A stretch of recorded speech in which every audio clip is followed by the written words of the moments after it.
Hi, my name is Songezo Zibi. I am pleased to introduce the Rivonia Circle, a pioneering non-profit that will produce bold ideas and solutions and ethical modernizing leaders for a new South African age. This is not an exercise in intellectual curiosity, but a response to a deepening national crisis whose evidence mounts every single day. This crisis is so serious that we can no longer just look after ourselves, our families, and loved ones. Those of us to whom our country has given the opportunity to learn professional skills, obtain international experience, and work in different sectors of the economy have a special obligation to use that experience and skills for the good of society. Our background as the children of communities that continue to be beset by poverty, exclusion, unemployment, and hopelessness should cause us to be morally and ethically outraged that this situation continues. This is the responsibility I could no longer ignore.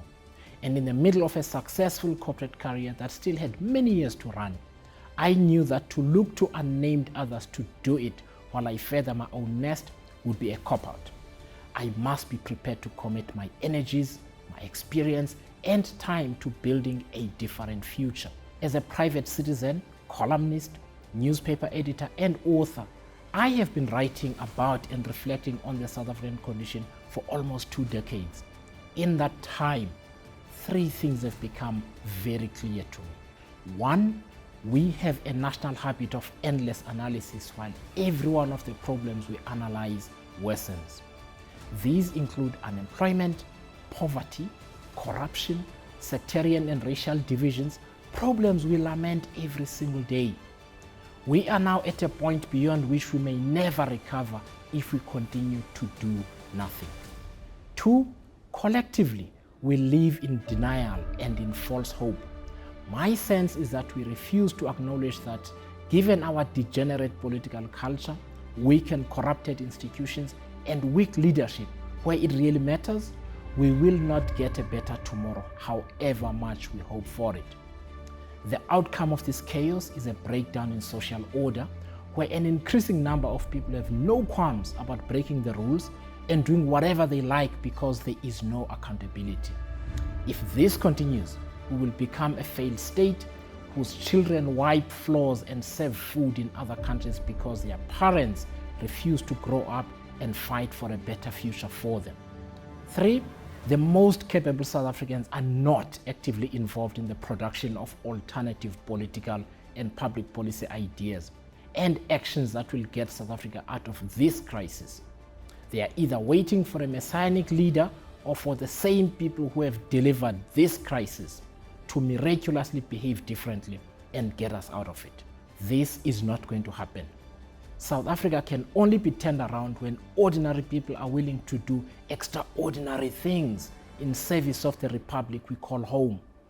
This is the choice the people who want to be part of our activities will have made.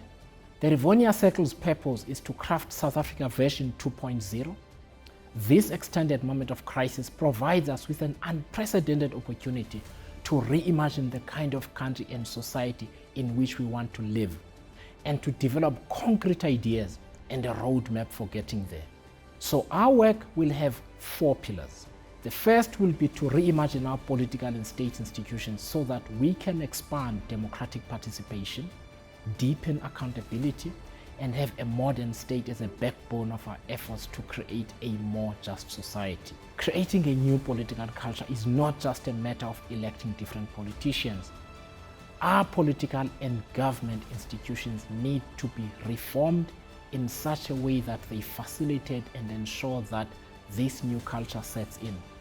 It will not happen by happenstance. Second, we will develop ways in which we can reshape and modernize our economy, make it more inclusive and capable of competing in a rapidly changing world where climate change is causing further strife and suffering, in particular on the African continent.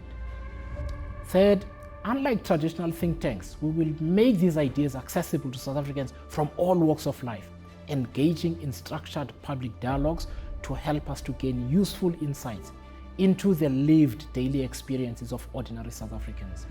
This is so we can further strengthen the reform ideas we develop. Finally, we are building a world-class leadership development program so that we can have a core of energetic modernizers that are situated in different spheres of South African society. Not only will they share the same vision, they will also commit to working together to introduce these ideas and principles in their respective spheres of influence. The country cannot afford any more inertia. In the coming weeks and months, we will set out a more detailed program, including specific research and dialogue programs. Our work is open to different levels of participation by South Africans from all walks of life. And for those who are keen to step into the circle, please visit our website that you see at the bottom of the screen. I look forward to meeting and seeing all of you, and I thank you very much.